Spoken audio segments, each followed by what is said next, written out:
that cannot be answered, not because we don't have the answer, but because it is not a recession. It's not a recession. Rather, what we are going through is a fundamental transformation.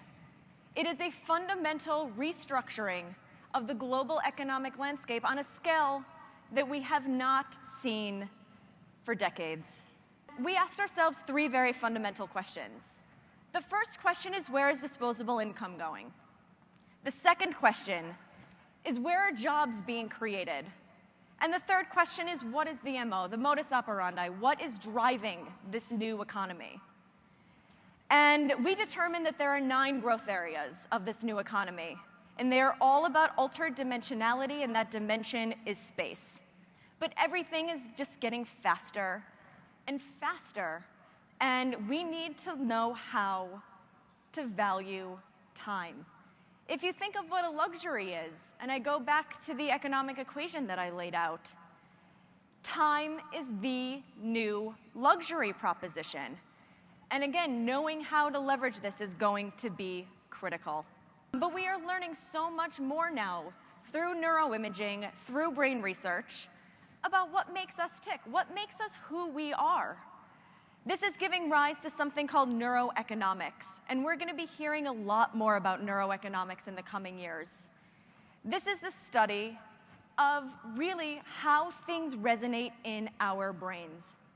How does brand labeling architecture resonate in our brains? How do colors resonate in our brains? This is a study of semiotics, the study of color, symbols, images, how that resonates on a more visceral level. The future is going to happen with or without you. That is the one certainty. It's going to happen. Change is going to happen whether you like it or not. So get on board or be left behind, because these things are coming. Everything is connected. We are all connected, and we are all connected to that future. So for all of you, I want you to use your imaginations to take you on a journey into that future, the one that you want to create and design for yourselves. We are living at a time, at the edge of wonder, a time when reality and fantasy are colliding more and more each day. What's your take on 4D printing? It's so exciting when you think about the fourth dimension being time and overlaying that in terms of what's happening with 3D printing.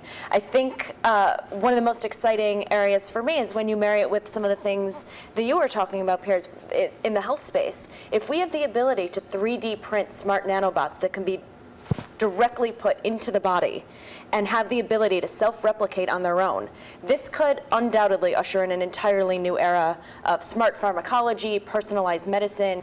When you look to a far-out future, that starts becoming very interesting. And this is green to blue space. So let's rewind and take each part of this on its own. Doing green is now expected. No company, no product, no service, nobody can gain a leverageable competitive advantage anymore by just doing green, because it's expected. In order to play today, we have to do green. And so many consumers are trying to do green. They're purchasing their organic food, their solar light bulbs, their reusable bags. It is now fully permeated mainstream consumer consciousness.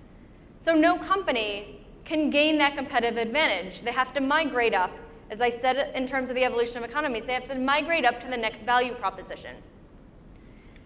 So when we move to doing green to being green, the game changes a little bit. And being green is really the goal. And that is successfully, authentically, and holistically leveraging the value proposition of green and making it a fully intrinsic guiding principle. It's looking at your entire supply chain, from where the product was created, how it was shipped, how it was manufactured, how it was purchased. All of those things in this much more holistic framework.